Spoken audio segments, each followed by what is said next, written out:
Nakita nyo po ayon po dito sa Abante News Online, ito daw.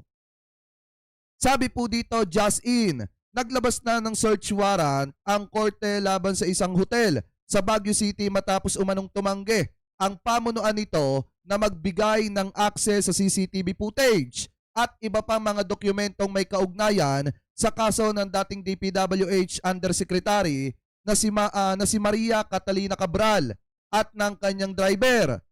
Ayon sa mga otoridad, nag-check-in sa naturang hotel ang dating opisyal at ang kanyang driver ilang oras bago matagpuan ang katawan ni Cabral sa isang 20 hanggang 30 metro bahagi sa may Cannon Road, mga kababayan, Tuba Benguet.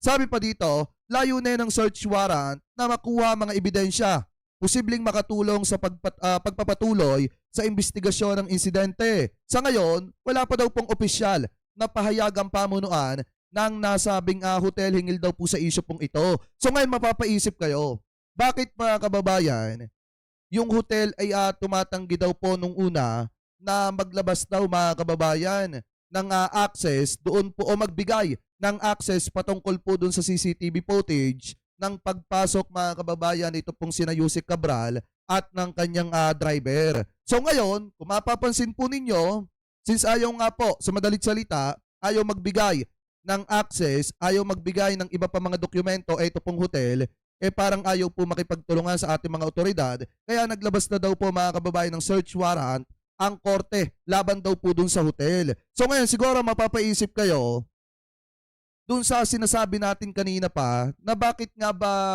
mukhang ayaw makipagtulungan mga kababayan ng hotel. Ano ang meron? Diba? Yan yung malimit pumasok mga kababayan sa isipan po ninyo lalo na kapag ka napapakinggan nyo po yung ganitong klase ng mga balita. So ngayon, eto yan. May nakita po tayo ulit na bago pa lamang, kalalabas pa lamang pong balita na kung saan yun daw pong Ayon Hotel na pinag-check-inan mga kababayan ni Cabral at nitong kanyang driver, hotel daw, dati daw pong pagmamayari, dito daw pong si Yusek Cabral. So sabi po dito, ayon daw po sa DILG, hotel na tinuluyan ni Cabral, dati niyang pag-aari, ibinenta lamang daw po dito kay Congressman Eric Yap. Ano po, so ngayon, yung pala pong hotel mga kababayan ay pagmamayari na po ngayon ni Congressman Eric Yap. So ang nakakapagtaka dito, since alam naman po ni Congressman Eric Yap na napakahalaga nung footage mga kababayan, bakit hindi po niya pahintulutan yung hotel na maglabas ng CCTV footage patungkol po sa pagpunta doon ni Cabral? Bakit meron po bang itinatago? Kami nagtatanong lang naman. Di ba mga kababayan?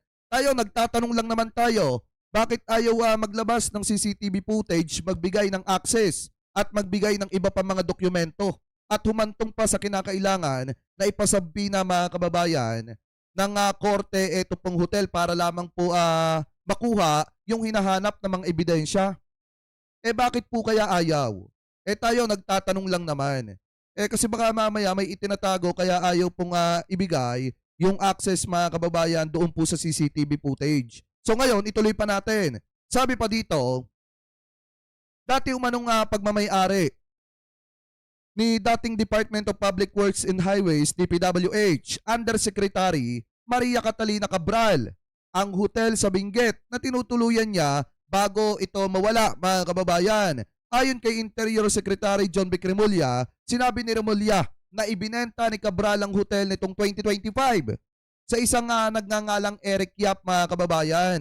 Sabi pa dito, nakita kasi namin na yung Ayon Hotel kung saan siya tumira ay pag-aari ni Yusek Cabral hanggang 2025. Pero binenta niya noong 2025 sa isang nagngangalang Eric Yap. Ani ni Remulla sa panayam sa DZMM nitong Sabado mga kababayan. So ngayon, ang nagmamay-ari na po nung hotel mga kababayan ay ito pong si Congressman Eric Yap. Alam niyo naman mga kababayan na ito pong si Congressman Eric Yap ay nasasangkot din po sa maanumalyang flood control. At dumating pa nga sa point mga kababayan na yung kanyang mga asset ay naka-freeze o nahaharap sa pag-freeze ng kanyang mga asset. Ito pong si Eric Yap. So ngayon, bakit ayaw ibigay yung CCTV footage? Bakit? Dahil takot ba na makita na baka nag-usap itong si Eric Yap at itong si Undersecretary former Undersecretary Cabral, mga kababayan. 'Di ba, Catalina Cabral? Doon po sa hotel. Kaya ayaw ibigay yung access. Ganun po ba? Tayo nagtatanong lang naman kasi nakakapagtaka naman na bakit pupunta pa doon etong si Yusek Cabral para lamang po tumalon, mga kababayan, 'di ba? Kung wala naman itong kakilala doon, ibig sabihin, kaya po siya pumunta doon, may kakilala siya doon. Kaya po siya pumunta doon, mga kababayan, alam niya na alam niya na may mapupuntahan po siya doon. Ano po, anyway, shoutout po kay kay Chikashi 6557 Mega Love, shoutout po. So sabi pa dito, ituloy pa natin, mga kababayan.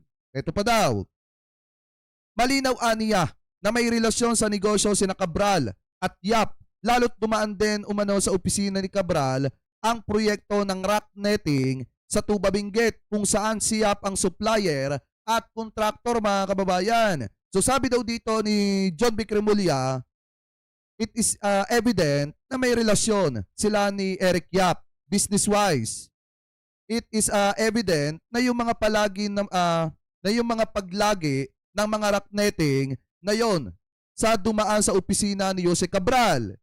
It is evident na ang mga supplier at contractor ng rock netting ay si Eric Yap. So somehow, there is relation, dagdag pa nito pong seremolya, mga kababayan. Sabi pa dito, samantala, naglabas na ang korte ng search warrant laban daw po sa naturang hotel upang makakuha ng mga ebidensya matapos tumanggi ang pamunuan na magbigay ng access sa CCTV footage at iba pa mga dokumento kaugnay ng pananatili ni Cabral, mga kababayan, doon daw po sa hotel. Doon daw po sa hotel, mga kababayan, na pagmamay-ari na ngayon ni Eric Yap. So ibig sabihin, mga kababayan, malaki ang posibilidad. Di umano, tourist lang natin to. Malaki ang posibilidad, mga kababayan, na kaya napapunta ng Baguio ito pong si Jose Cabral at dumating pa nga sa point na nag-check-in po siya dun sa dati niyang hotel na pagmamay-ari na ngayon ni Eric Yap, baka pinuntahan niya ito pong si Eric Yap at baka humihingi ng tulong, mga kababayan, kay Eric Yap, o kaya naman baka sinabi kay Eric Yap na aamin na siya. Kasi bago daw po, mga kababayan, masawi, itong si Cabral, may kinausap daw po itong 5 abogado sa ombudsman. Ibig sabihin, nakipag-usap pa siya sa ibang abogado dyan po sa ombudsman. Actually, 5. Ano po, mga kababayan, at ang nagsabi po niyan yung tagapagsalita ng ombudsman mismo. So ngayon, dapat mas laliman pa ang ebidensya, ang investigasyon patungkol po dito sa nangyaring ito, mga kababayan, kay Yusek Cabral. Kasi nakakapagtaka naman, mga kababayan, nga na talagang tugman-tugma pa na na yung hotel na pinag-check-inan po niya ay ayaw magbigay ng CCTV footage, mga kababayan, o mga dokumento na makakatulong sana sa investigasyon. At ito pa yung pinakamalaking nakakapagtaka, mga kababayan, dahil nga si Eric Yap na pala ang nagmamay-ari ngayon noong pong hotel na pinag-check-inan ito pong si Cabral. So ano po kaya ang meron? Bakit ayaw magbigay ng footage at bakit ayaw makipagtulungan, mga kababayan? Di umano. So ngayon, comment below na lamang po kung ano pa masasabi nyo hinggil po dyan.